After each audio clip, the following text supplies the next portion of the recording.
আলাইকুম বন্ধুরা, আজকে আমি আবারও চলে এসেছি একটি গল্প নিয়ে।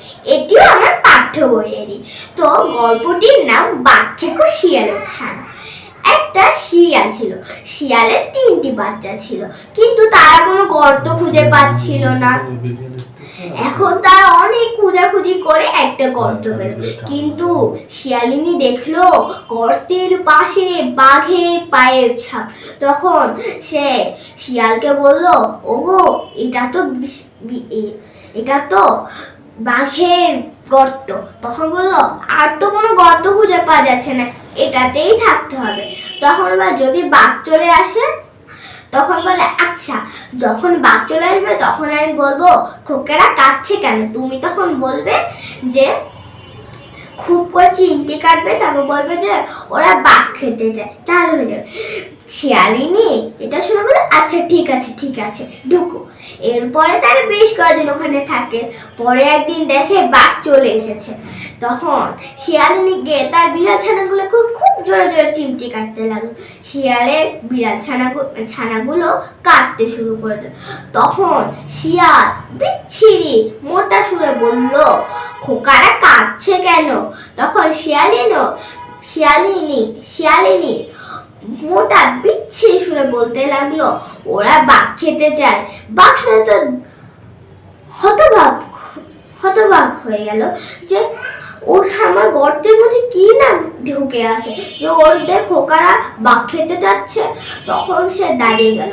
তখন শিয়াল বলল, আর কোথায় বাঘ পাবো? সব বাঘ তো ধরে এনে ওদের খাইয়েছি।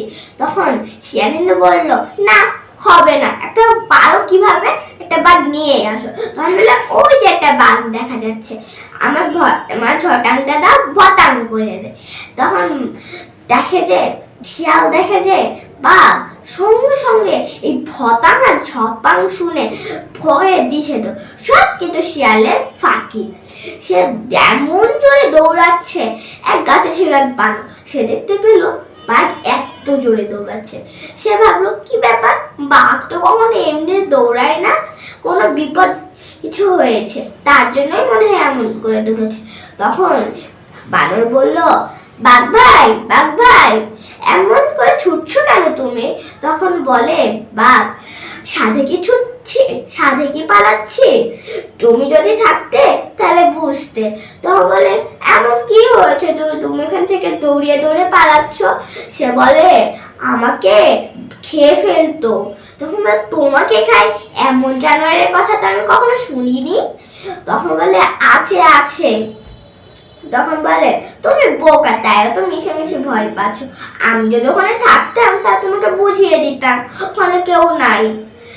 তখন সে বলে, বাঘ বলল, হ্যাঁ, আমি বোকা, আর তুমি মনে হয় ঢের বুদ্ধি। তখন সে বলে, আচ্ছা বটে, চলো আমার সঙ্গে গুহায় চলো তো, দেখি কি হয়। তখন বলে, আচ্ছা যাবো বই কি, কিন্তু আমাকে তোমার পিঠে করে নিয়ে যাওয়া লাগবে। আচ্ছা বলে, ঠিক আছে চলো। এরপরে তারা আবার সেই গর্তের কাছে গেল। শিয়ালিনী আর শিয়াল বাচ্চাগুলোকে শান্ত করে বসতেই দেখে বাঘ আবার বানরকে নিয়ে আসে। তখন আবার শিয়ালিনীকে তার ছানাগুলোকে চিমটি কাটতে লাগলো। তখন ছানাগুলো ভূতের মতো চেঁচাতে শুরু করলো। তখন আবারও শিয়াল বলতে লাগলো, খোকার এত কাছে কেন, অসুস্থ হয়ে যাবে। তখন বললাম না ওরা বাঘ খাবে। তখন বল, ওদের মামাকে তো বাঘ আনতে বলেছি, নিয়েই আসবে এক্ষুনি। তখন আবার বলে, না, হবে না, এক্ষুনি দিতে হবে। তখন শিয়াল বলল, ওই যে তোদের বানর মামা একটা বাঘ নিয়ে এসেছে। এই কথা শুনে তো বানরে এত খুব সাহস ছিল, কিন্তু এইটা শুনে সে এমন দৌড় দিল যে আর তাকে খুঁজেই পাওয়া গেল না। একটা গাছে থেকে একটা গাছে উঠতে কোথায় চলে গেল তাকে আর খুঁজেই পাওয়া যায় না। আর বাঘের কথা কি বলবো, সে তো এমন ভয় পেয়েছে যে 2 দিনের মধ্যে আর দাঁড়ালো না।